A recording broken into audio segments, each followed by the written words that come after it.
Good Thursday morning. Hope you had a wonderful evening and good night rest. We are in John 9, and I'm asking you this morning, what do you wash with? Soap, hopefully? Shower gel?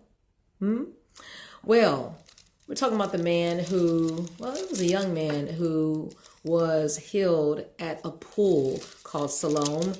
And Siloan means to be sent. And he had an assignment, right? So wherever people go into this pool, they would be healed if Jesus was there.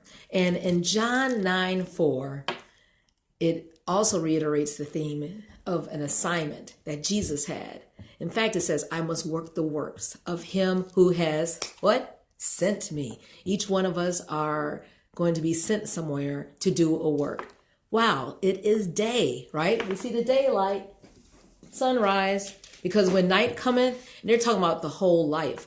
The daytime of life is when you're alive, when you are able to move. Nighttime, right? Metaphor for when you're no longer here. So when night cometh, no man, no woman can work. So that's why we have to get out of bed, right? We have to stretch, thank the Lord for another day, wash ourselves in the pool of Siloam, right? Or it's the shower of Siloam, a wash up, a bath, whatever. We should wake up. Because in verse 5, after that, scripture says, as long as I am in the world, this is Jesus' assignment, he is the light of the world, right? As long as we're in this world, as long as we're in Philadelphia or Kentucky or Los Angeles or Chicago, we have an assignment. No, we're not the light of the world, but we are to shine light, right? So that people will see our good works and glorify who?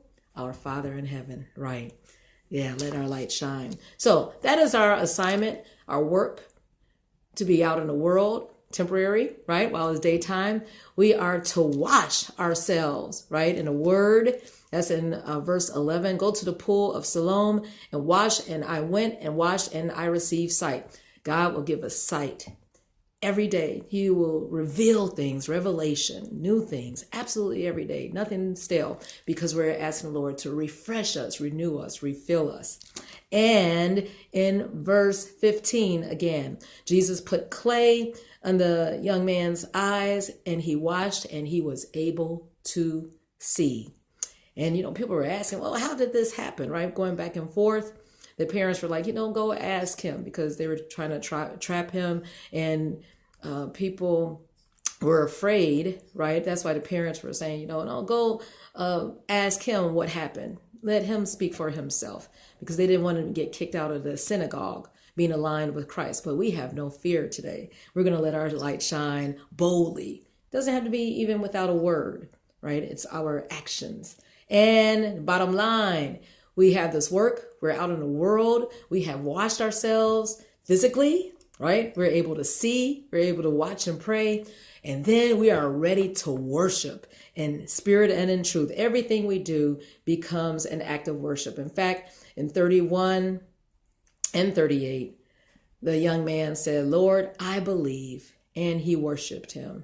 In 38, he was a man, a worshiper of God, doing the will of God, because he hears. So we want to be able to go out and do the will of God. And in conjunction with that, the second to last excerpt from Dr. King's What is Your Blueprint in Life, where he was addressing a junior high school in Philadelphia back in October 1967. He gave certain attributes that we should look for when trying to listen to God, as far as the master architect and designing the plans for our life, right? Our destiny.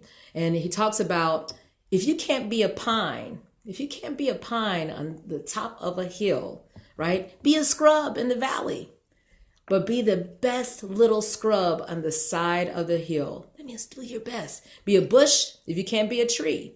If you can't be a highway, just be a trail. If you can't be the sun, be a star, for it isn't by size that you win or you fail. Be the best of whatever you are. We all have an assignment. We all have a work. Let's go out into the world and represent Christ like never before. Have a good one.